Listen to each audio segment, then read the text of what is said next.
ఉన్న బంగారాన్ని విడిపించి ఆ రోజు ఆన్లైన్ రేటుకే మేము కొంటాం. Sharma gold company. ప్రస్తుతం మనతో పాటు ఉన్నారు గతంలో టీటీడీ ఈవోగా పనిచేసినటువంటి ఎల్వి సుబ్రహ్మణ్యం ఐఏఎస్ గారు. ఒకసారి ఆయనతో మాట్లాడదాం. లడ్డూ ప్రసాదం కల్తీ జరిగిన దానిపై ఆయన ఏమంటారో ఒక్కసారి చూద్దాం. సార్ నమస్తే అండి.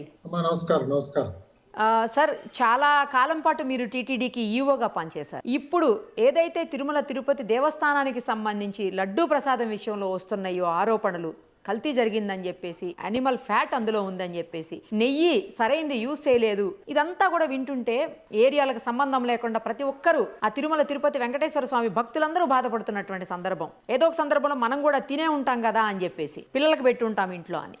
సో మీకు తెలుసు, మీరు చాలా స్ట్రిక్ట్ ఆఫీసరు, మీరు చాలా కాలం పనిచేశారు ఈవోగా. అసలు ఏం జరిగి ఉండొచ్చు, ఎందుకు ఇలా జరిగి ఉండొచ్చు, ఎక్కడ ల్యాబ్స్ ఉంటే ఈ రకమైనటువంటి కల్తీ జరిగే అవకాశం ఉంటుంది సార్? మొత్తం చెప్పండి కొంచెం. ఇవాళ నేను కూడా నా ప్రాయశ్చిత్తాన్ని నేను పాటిస్తున్నాను. ఇవాళ పొద్దున్న జూబ్లీ హిల్స్ లో ఉన్న వెంకటేశ్వర స్వామి గుడికి వెళ్ళి మనసారా వారిని ప్రార్థించి మనందరినీ కూడా క్షమించి, జరిగిన అపరాధానికి స్వామివారి కోపం రాకపోవచ్చు కానీ ఆయన పరివారానికి కోపం వస్తుంది. మన నిత్య జీవితంలో కూడా చూస్తుంటాం. ఎండి గారికి ఎప్పుడు కోపం రాదు కానీ ఎండి గారు ఆఫీస్ లో పనిచేస్తున్న మేనేజర్ గారికి కోపం వస్తుంది. ఆ విధంగా స్వామివారి కోపం రాకపోవచ్చు కానీ ఆయన చుట్టూతా ఉన్న పంచభూతాలు తప్పకుండా ఆగ్రహం చెందుతాయి.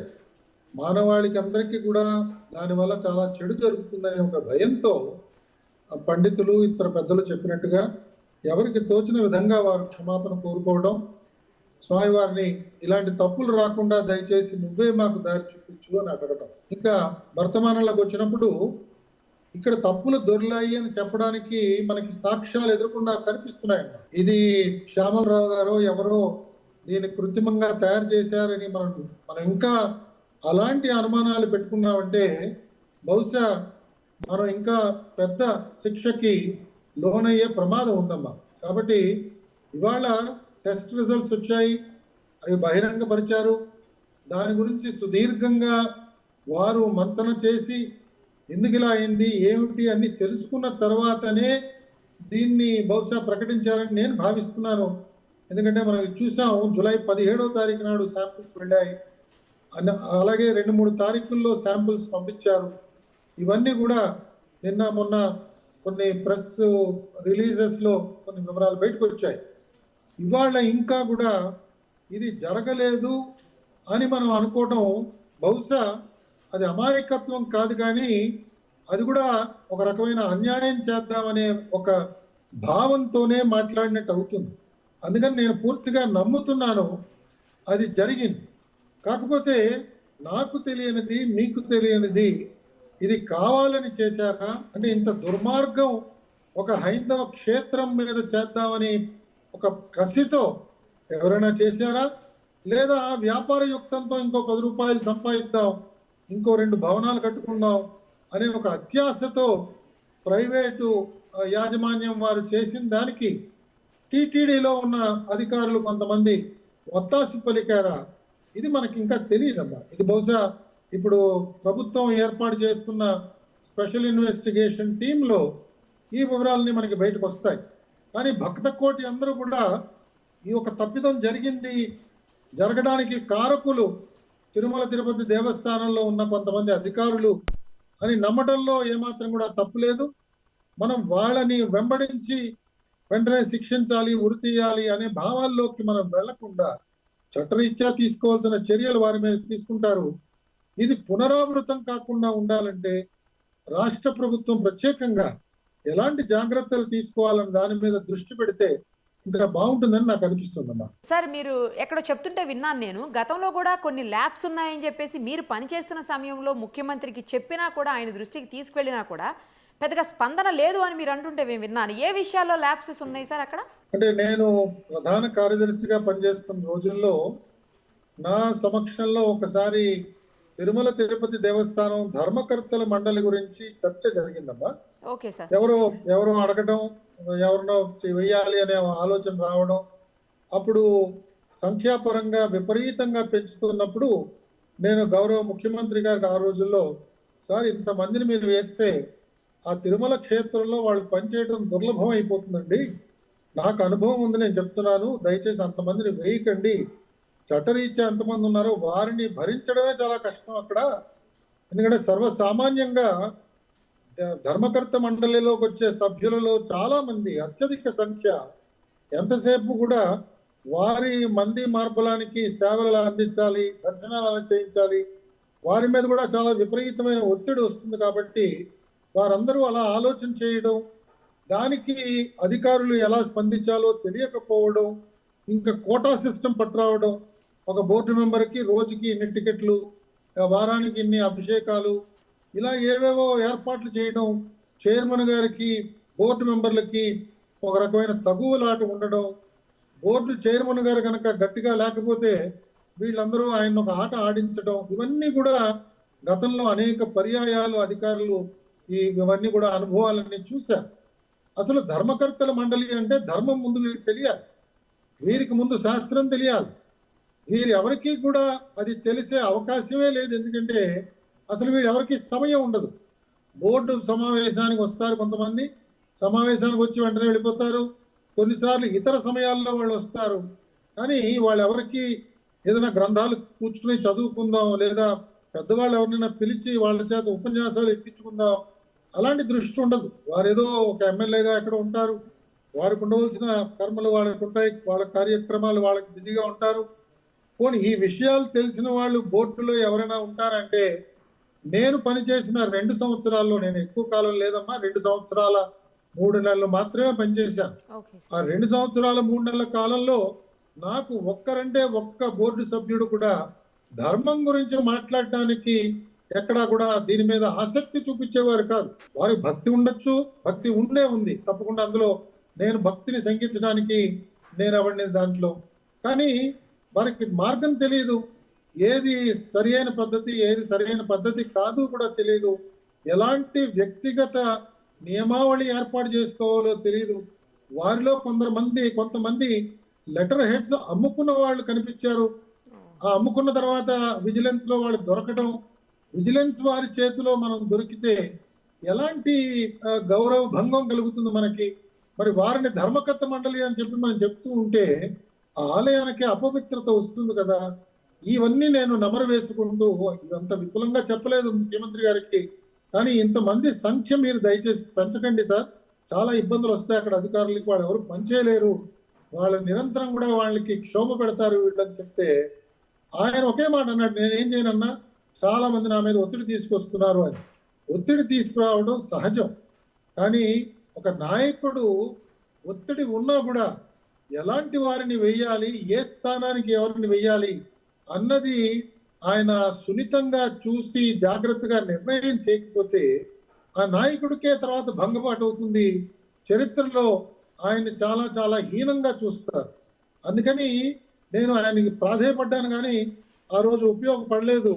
తదనంతరం ఆయన ఏం చేద్దాం అనుకున్నాడో ఆ విధంగానే చేశాడు. మనం చూసాం, ఒక 40 మందినో 50 మందినో వేయటం. అసలు అంతమంది కూర్చుని సమావేశం జరపడానికి బహుశా తిరుపతిలో మహతి ఆడిటోరియం పనికొస్తుందేమో, కానీ తిరుమలలో ఉన్న అన్నమయ్య భవన్లో అంతమంది కూర్చోలేరమ్మా. ఇంతమంది తయారయ్యేప్పటికీ అక్కడ చీఫ్ ఇంజనీర్ గారికి, సరే జేఈఓ గారి పరిస్థితి అగమ్య గోచరంగా అయిపోతుంది. ఎందుకంటే ఈ తాకిడంతా కూడా జేఈఓ తిరుమల మీద ప్రత్యేకంగా పడుతుంది. ఇది నేను ఊహించి ఆయనకి చెప్పడానికి ప్రయత్నం చేశానమ్మా. సార్, అన్య మతస్థుల విషయంలో కూడా మీరు ఏదో కొంత అసంతృప్తికి లోనైనట్లు అప్పుడు విన్నాం సార్, నిజమేనా సార్? అక్కడ ఉద్యోగం చేసేవాళ్ళు. అవునమ్మా, తప్పకుండా అమ్మా. ఉద్యోగం చేస్తున్నప్పుడు ఒకసారి ఎక్కడో పాంఫ్లెట్లు దొరికాయి. పాంఫ్లెట్లు దొరికితే ఆ పాంఫ్లెట్లు వెంటనే ఎంక్వైరీ చేసి ఎవరు వేసి ఉంటారా అని కొంతమంది మీద అనుమానాలు పడి వాళ్ళ మీద ఏదో ఎంక్వైరీలు, చర్యలు తీసుకోవడం ప్రారంభించాం. దురదృష్టవశాత్తు మనకేమవుతుందంటే ఉద్యోగస్తుల్లో కొంతమందికి వాళ్ళ సర్వీస్ రిజిస్టర్లో హిందువులు అని రాసి ఉంటుంది, కానీ కాలాంతరాన వాళ్ళకున్న ఆకర్షణలు కావచ్చు, వారి జ్ఞానం కావచ్చు, ఏదేమైనా కూడా వారు మత మార్పిడికి లోనైనప్పుడు వారిని తిరుమల తిరుపతి దేవస్థానం లేదా మన దేవాలయాల్లో, హిందూ దేవాలయాల్లో వారికి ఉద్యోగం నుంచి వారిని వెంటనే తీసేయగలిగే అధికారం చట్టరీత్యా వెంటనే చేయవలసిన ఆవశ్యకత ఉన్నది. ఇది నేను అప్పట్లో చెప్పాను, సర్కులర్ కూడా ఇచ్చాం. ఇచ్చిన తర్వాత ఎగ్జిక్యూటివ్ ఆఫీసర్ గారు కొంత చర్యలు కూడా ప్రారంభించారు. బట్ ఆ చర్యలు ఇంకా తుది రూపానికి ఇంకా నోచుకోలేదని చెప్పి నేను వింటున్నానమ్మా. కాబట్టి ఇదొక పెద్ద సమస్య. ఎండోమెంట్ డిపార్ట్మెంట్ లో కూడా ఇది ఒక పెద్ద సమస్య. నాకు తెలుసు ఒకళ్ళిద్దరు ఆఫీసర్లు నేను శ్రీశైలంలో చూశాను. వాళ్ళు కన్వర్టెడ్ పీపుల్. వాళ్ళకి అసలు అంటే వినయంగా ఉంటారు. ఉన్నతాధికారులు వచ్చినప్పుడు అంతా బాగానే ఉంటుంది, కానీ నాతో ఎవరు కూడా పరాచకాలు ఆడటానికి ఉండదు. కానీ సామాన్యమైన భక్తులతో, వారి ఉద్యోగస్తులతో, వారి నిత్య జీవిత ఒక శైలిలో మనకు ఆ భక్తి భావం కనిపించదు. కొన్ని సందర్భాల్లో అప్పుడప్పుడు చూస్తుంటాం, జీన్ ప్యాంట్స్ టీ షర్ట్స్ వేసుకుని వచ్చేస్తుంటారు ఉద్యోగాలు. మరి వారికి ఆహార్యం ఎంతో ముఖ్యం. ఎలాగైతే అర్చకుడికి మనం ఇవాళ పెట్టుకుంటున్నామో అలాగే అధికారులు కూడా ఒక నియమ నిబంధన పెట్టుకోవాలి. వారిని చూస్తే తప్పకుండా భక్తులందరికీ ఒక నమ్మకం కలగాలి. ఆ విధంగా చేయాలంటే చట్టరీత్యా కూడా కొన్ని మార్పులు తీసుకురావాలి. అలాంటి ఉద్యోగస్తులు లేకపోతే తిరుమల తిరుపతి దేవస్థానం కానీ ఇతర ప్రముఖమైన దేవాలయాలు కానీ ఏం కూలిపో. మనకి ఇన్ని వేల మంది, ఇన్ని లక్షల మంది ఇవాళ ఉచితంగా దేవాలయాలకు వచ్చి సేవ చేస్తున్నారు. వారికి ఈ మరిన్ని బాధ్యతలు అప్పగించి వారి ద్వారా కూడా సేవలు చేయించుకోవచ్చు. లేదా ఇంకా మంచి సేవాభావంతో ఉద్యోగస్తులు అనేక మంది ఉన్నారు, వారిని మనం ప్రోత్సహించాలి. కానీ అన్య మతాలని స్వీకరించిన వారిని పెట్టుకోవడం వల్ల వారికి ఒక రకమైన ఇబ్బందిగా ఉంటుంది. వారి ఉద్యోగ భద్రత పోతోందేమో అనే ఒక భయంతో కూడా కొన్నిసార్లు చేస్తున్నారు. కాబట్టి వేరే ఉద్యోగం ఏదో ఇవ్వండి, ఇతర డిపార్ట్మెంట్స్ తీసుకెళ్ళండి. అంతేగాని దేవాలయాల మీద వీళ్ళ వృత్తి, వీళ్ళ వల్ల అసంపూర్తిగా అనేక కార్యక్రమాలు ఉండిపోతున్నాయి. ప్రధానంగా నేను చూస్తున్నది ఏమవుతుందంటే, ఒక అధికారి ప్రవేశపెట్టిన మార్పులు రెండవ అధికారి వచ్చి వాటికి తిలోదకాలు ఇస్తున్నాడు. కంటిన్యూటీ అన్నది వాళ్ళ ఎండోమెంట్స్ లో కానీ టీటీడీలో కానీ మనకి కనిపించటం లేదు. ఇది చాలా చాలా దురదృష్టకరమైన విషయం. మా అందరికీ సివిల్ సర్వీస్ లో ట్రైనింగ్ లో చెప్తారు, నీ ముందు పనిచేసిన వాళ్ళతో నువ్వు సంబంధం పెట్టుకోవాలి, నీ తర్వాత పనిచేసిన వాళ్ళకు కూడా నీకు కావాలంటే సలహా ఇవ్వాలి అని. కానీ ముందు పనిచేసిన వాళ్ళతో మనం సంబంధం పెట్టుకున్నా, నా తర్వాత పనిచేసిన వాళ్ళు నా సలహాని అడగకపోతే నేను బహిరంగంగా బయటకు పరిగెత్తుకొచ్చి నేను సలహాలు ఇవ్వడానికి రెడీగా ఉన్నాను, దయచేసి నా దగ్గర రండి అని నేను ఎలా అడుగుతాను? కాబట్టి మేము ఒకనొక సమయంలో, మీరు సమయం ఇస్తే చెప్తాను, మేము టీటీడీ ఎగ్జిక్యూటివ్ ఆఫీసర్ల కింద ఎవరెవరు పనిచేశారో వారందరినీ కూడా ఒక కొలీజియం లాగా ఏర్పాటు చేసి వారందరి యొక్క సలహా మేరకు ఎగ్జిక్యూటివ్ ఆఫీసర్ని పోస్టింగ్లు ఇస్తే బాగుంటుంది అని కూడా మేము ఆ రోజుల్లో అనుకున్నామమ్మా. ఇప్పుడు ఆ రోజుల్లో మా అందరికీ పెద్ద దిక్కు పివిఆర్కే ప్రసాద్ గారు, ఆ తర్వాత ఎంవిఎస్ ప్రసాద్ గారు, ఏపీవెన్ శర్మ గారు, అలాగే సోదరుడు రమణాచారి, కృష్ణయ్య గారు, ఐవి సుబ్బారావు గారు, అలాగే అజయ్ కల్లం గారు, ఇలాగా కొంతమంది ఇంతకు పూర్వం పనిచేసిన వాళ్ళు ఎవరెవరైతే ఉన్నారో వారిలో మీకు నచ్చిన వారిని కొంతమందిని తీసుకుని, ఒక ముగ్గురు నలుగురునో తీసుకుని ఒక కొలీజియం లాగా ఏర్పాటు చేసి వారికి ఎగ్జిక్యూటివ్ ఆఫీసర్ యొక్క పనితీరుని ఎప్పటికప్పుడు విశ్లేషణ చేయడం, అలాగే ఎగ్జిక్యూటివ్ ఆఫీసర్కి ఒకవేళ ఏమైనా అనుమానాలు ఉంటే వాటిని జాగ్రత్తగా పరిశీలన చేసి చెప్పడం, ఒక రకమైన ఒక బాధ్యత మాత్రమే కానీ అధికారం కాదు. ఎగ్జిక్యూటివ్ ఆఫీసర్ ఏసీఆర్లు రాయడం కానీ, ఎగ్జిక్యూటివ్ ఆఫీసర్ని ట్రాన్స్ఫర్ చేయడం కానీ ఇలాంటి కుచితమైన ఆలోచన నా మనసులో లేదమ్మా. వాళ్ళకి మనం ఏ విధంగా ఆలోచనలు ఎలా రేకెత్తించాలి, ఇంతకు పూర్వం ఎలా జరిగింది, ఆ రోజుల్లో ఉన్న ఎగ్జిక్యూటివ్ ఆఫీసర్ గారు ఏ విధమైన ఆలోచన చేశారు, అది ఎందుకు మనం మానేస్తున్నాం, దీన్ని మనం ఒకసారి కంటిన్యూ చేస్తే బాగుంటుంది కదా అని చెప్పగలిగితే అప్పుడు ఆయనకు కూడా ఒక ఆలోచన వస్తుంది. ఇప్పుడు ఉదాహరణకి శ్యామలరావు గారిని తీసుకుంటే మొన్నటి దాకా ఉన్నత విద్యలో ఉన్నారు ఆయన. ఆ ఉన్నత విద్యలో ఎలాంటి ప్రమాణాలు సాధించాలి, ఆ విశ్వవిద్యాలయాలన్నీ ఎలా నడిపించాలి అన్న దాని మీద ఆయన పూర్తి దృష్టి పెట్టుంటాడు. తిరుమల తిరుపతి దేవస్థానంకి రాగానే ఆ మరుక్షణం నుంచి మనం అన్నీ కూడా ఆయనకి తెలిసిపోవాలని అంటాం. ఎలా ఆయనకి తెలుస్తాయి, ఎవరు చెప్తారు? చైర్మన్ గారు లేరు. చైర్మన్ గారు ఒకవేళ ఉన్నా కూడా ఆయనకి పరిజ్ఞానం తెలియదు. నాలాంటి వాళ్ళు ఎవరైనా వెళ్ళి ఆయనతో మాట్లాడాలన్నా కూడా ఒక గంట అరగంట పాపం ఆయనకున్న సమయాన్ని ఆయన గౌరవంతో నాకు ఇచ్చి మాట్లాడించుకోవడం జరుగుతుంది. కానీ ప్రతిరోజు ఒక సంఘటన జరుగుతుంది, ప్రతిరోజు ఒక అనుభవం వస్తూ ఉంటుంది. ఎవరిని ఎక్కడ ఏర్పాటు చేయాలి, ఏ అధికారికి ఏ బాధ్యత ఇవ్వాలి, దాని మీద కూడా కొన్నిసార్లు తప్పుడు సూచనలు వారికి అందే ప్రమాదం ఉంటుంది. రాజకీయ లబ్ధి కోసం కొన్ని పోస్టుల్లో కొంతమంది వచ్చి కూర్చుంటుంటారు. వాళ్ళ వల్ల చాలా సమస్యలు వస్తుంటాయి. ఇవాళ ప్రస్తుతం తిరుమల తిరుపతి దేవస్థానంలో అదొక పెద్ద వివాదం కింద మారిపోయింది. ప్రతిసారి సోషల్ మీడియాలో చదువుతున్నప్పుడు ఆ పాత రోజుల్లో ఉన్న వాళ్ళే ఇంకా ఉన్నారు, వాళ్ళే ఇంకా ఆధిపత్యాన్ని చెలాయిస్తున్నారు అని దీని మీద విశేషంగా అనేక మీడియా పోస్టులు వస్తున్నాయి. కాబట్టి వీటి మీద ఈఓ గారికి అవగాహన రావాలన్నా, జాయింట్ ఈఓ గారు అలాగే ప్రస్తుత అడిషనల్ ఈఓ గారు వారికి అవగాహన రావాలన్న సమయం ఏర్పడుతుంది. ఈ సమయంలో వారి కింద ఉన్న ఉద్యోగస్తులు ఏ విధమైన వారు, వారి శీలం ఎలాంటిది, వారు ఎంత నిర్భయంగా వీరికి చెప్పగలరు, ఇవన్నీ కూడా కొన్నిసార్లు ఒక లాటరీ టికెట్ లాగా ఉంటుంది. కాబట్టి అది కొన్ని తీవ్రమైన సమస్యలకు కూడా దారి తీస్తుందన్నమాట. ఇది నాకున్న ఆలోచన. కొలీజియం లాగా ఏర్పాటు చేయాలి. ఇంకొక నిమిషం మీ సమయం తీసుకుంటాను. ఉదాహరణకి గతంలో పలమనేరులో మేము మన దేశవాళీ ఆవులతో ఒక పెద్ద డైరీ ఫార్మ్ ఏర్పాటు చేసుకుని మనకి కావలసిన పాలు, మనకి కావలసిన నెయ్యి మనమే ఉత్పత్తి చేసుకుంటే బాగుంటుంది కదా అని ఆ రోజుల్లో పావులు కదపడం జరిగింది. చాలా మంచి ఆలోచన. నేను చెప్పేది 2011, 2013 ఆ సమయంలో. ఆ రోజుల్లో పలమనేరులో ప్రభుత్వ భూములు కొంత ఇచ్చారు. ఫారెస్ట్ డిపార్ట్మెంట్ దగ్గర ఉన్న రెవెన్యూ ల్యాండ్స్ కొన్ని ట్రాన్స్ఫర్ చేశారు. ఆ ల్యాండ్స్ అన్ని నేను వెళ్ళి సూపర్వైజ్ చేసి అవన్నీ ఇన్స్పెక్ట్ చేసి చాలా బాగుంటుంది, బెంగళూరు రోడ్ లో ఉంది, బెంగళూరుకి ఎగ్జాక్ట్ గా 100 కిలోమీటర్స్ దూరం, ఇక్కడ పెడితే బాగుంటుంది. అలాగే ఆ దారంబడే పోతున్న భక్తులకి అక్కడెక్కడైనా కొంత నివాస స్థలం కూడా ఏర్పాటు చేస్తే ఆ భక్తులు వచ్చి ఆ గోసేవలో కూడా వాళ్ళు పాల్గొంటారు. అలాగే తిరుమల దేవాలయాల్ని విచ్చేస్తున్న పుణ్య పురుషులు, పీఠాధిపతులు వారందరూ కూడా వారు బస చేయడానికి వారికి కావాల్సిన పర్ణశాలలు అక్కడ కొన్ని పెడితే వారు కూడా వచ్చి అక్కడ ఉండొచ్చు. కొన్నిసార్లు చాతుర్మాస దీక్ష వారు అక్కడ చేయొచ్చు అని ఇలాంటి కొన్ని ఆలోచనలు ఆ రోజులో చేశాం. బట్ దాని తర్వాత మళ్ళీ ఆలోచన ఏమైందో ఎవరికి తెలియదు. సో ఈ కంటిన్యూటీ లేకపోవడం వల్ల కూడా తిరుమల తిరుపతి దేవస్థానం లాంటి సంస్థల్లో రావలసిన మార్పు రావట్లేదు.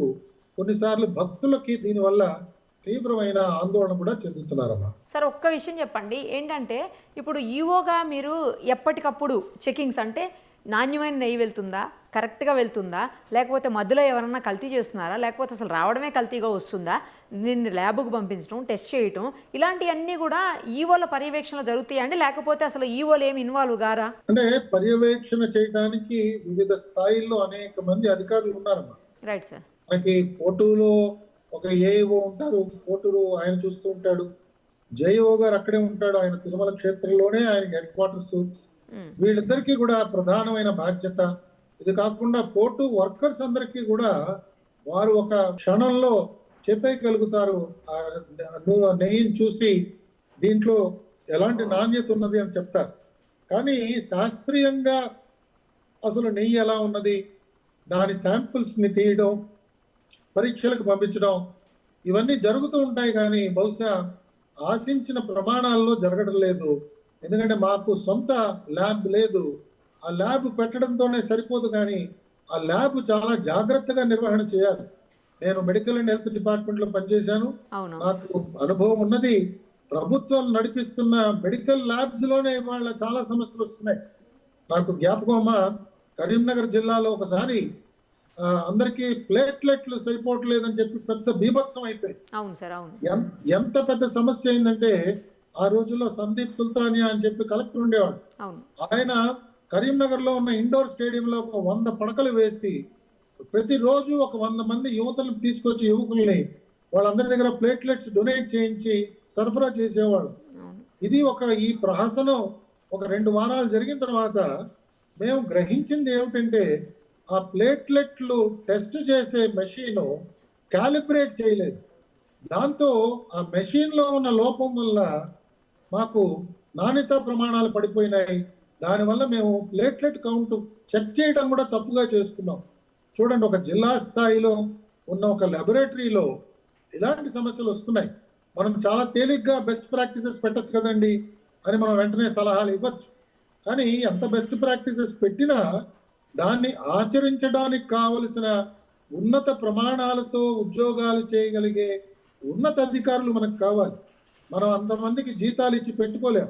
ఓకే. ఒక పక్క ప్రభుత్వం యొక్క వాదన ఏమిటంటే అడ్మినిస్ట్రేటివ్ కాస్ట్ తగ్గాలి అని ఈ నినాదంతో మన రాష్ట్రంలో మనం ప్రత్యేకంగా గత 15 సంవత్సరాల నుంచి కూడా అనేక పోస్టులు నింపలేదు, అనేక మందికి ప్రమోషన్లు ఇవ్వడం లేదు, అనేక మందికి రిక్రూట్మెంట్ చేసుకోవట్లేదు.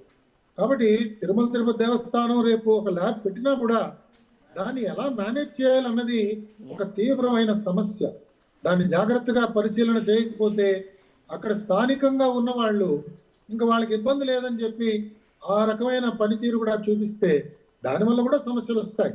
కాబట్టి ల్యాబ్కు పంపించడం అన్నది ఒక ప్రక్రియని చాలా జాగ్రత్తగా శ్యామలరావు గారు చాలా సంతోషంగా ఈరోజు ఆయన దాన్ని జాగ్రత్తగా చేయిస్తున్నారు. ఈ ఒరవడి మళ్ళా జారిపోకుండా భవిష్యత్తులో కూడా ఈ విధంగా చేస్తూ పోతే నాణ్యత ప్రమాణాలు తగ్గకుండా మనకి నెయ్యి సరఫరా జరుగుతుందని భావిస్తున్నానమ్మా. ఇలాంటి వాళ్ళ సలహాలు సూచనలు కూడా తీసుకొని ఇలాంటి విషయాల్ని అధిగమించాలి, ఇంకోసారి ఇలాంటి జరగకుండా చూసుకోవాలి అని చెప్పేసి మనస్ఫూర్తిగా కోరుకుంటున్నాను sir. Thank you so much. తప్పకుండా. నమస్కారం గోవిందా. సుమన్ టీవీలో మీ పర్సనల్ అండ్ బిజినెస్ ప్రమోషన్స్ కోసం కింది నెంబర్కి కాంటాక్ట్ చేయండి.